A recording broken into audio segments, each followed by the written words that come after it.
वाला बुखारी है ना। इसको क्या कहते हैं चाचा, इसको क्या बोलते हैं ये जो चीज है, ये जो है ना ये, अच्छा धुआं ऊपर से निकल जाएगा इसका, इसको बोलते हैं बुखारी।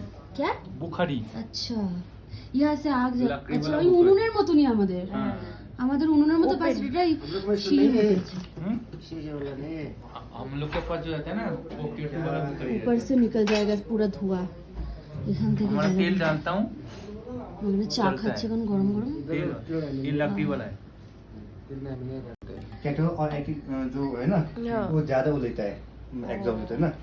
जैसे कि चार्जर आपका फास्ट चार्जिंग हो गया वो जैसे 5 वोल्ट लेता है वैसे है ना, डिफरेंस होता है ना। अच्छा चल आजा भाई बुखारी में बैठ।